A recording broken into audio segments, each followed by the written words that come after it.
ये जो तस्वीर देख रहे हैं ना, इसमें एक महिला खड़ी है और इसके पीछे खड़ा पूरा जापान तालियां बजा रहा है। लेकिन यह तस्वीर है जो चीन की दिल की धड़कनें बढ़ा देगी, क्योंकि यह तस्वीर जापान के इतिहास को पलट देने वाली है और एशिया की जियोपॉलिटिक्स में एक बड़ा तूफान ला चुके हैं। 21 अक्टूबर 2025 जापान के इतिहास का वह दिन जब पहली बार देश ने एक महिला को प्रधानमंत्री चुना। नाम है सना तकाइची। एक ऐसी नेता जिन्हें लोग आयरन लेडी कहते हैं। कट्टर राष्ट्रवादी विचारों वाली, सख्त फैसले लेने वाली और चीन को लेकर बेहद स्पष्ट सोच रखने वाली।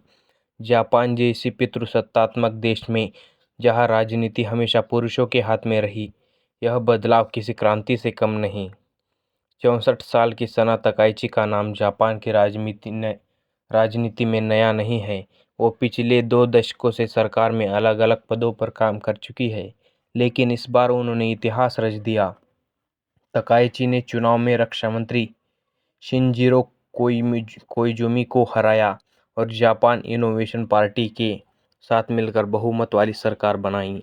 यह पिछले 5 सालों में जापान का चौथा प्रधानमंत्री है, क्योंकि इससे पहले कोई भी नेता अपना कार्यकाल पूरा नहीं कर पाया।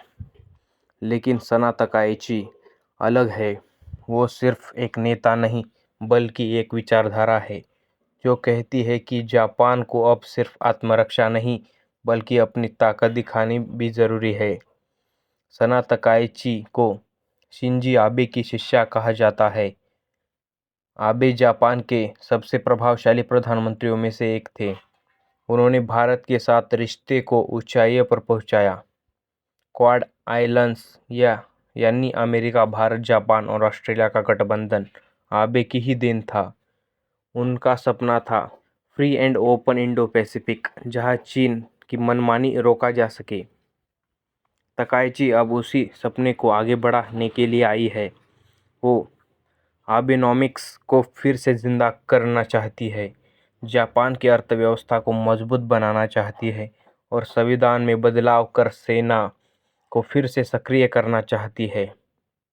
जैसे ही सना तकाइची ने पंतप्रधान पद की शपथ ली, भारत के प्रधानमंत्री नरेंद्र मोदी ने उन्हें बधाई दी और कहा कि भारत और जापान मिलकर इंडो पैसिफिक क्षेत्र में शांति और स्थिरता के लिए काम करेंगे। लेकिन भारत ने सिर्फ शब्दों से नहीं, बल्कि समुद्र से भी जवाब दिया।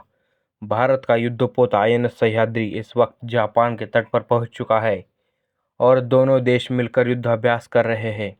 ये सिर्फ एक सैन्य अभ्यास नहीं, बल्कि चीन को दिया गया एक सीधा साधा संदेश है कि अब एशिया में कोई एकतरफा ताकत नहीं चलेगी।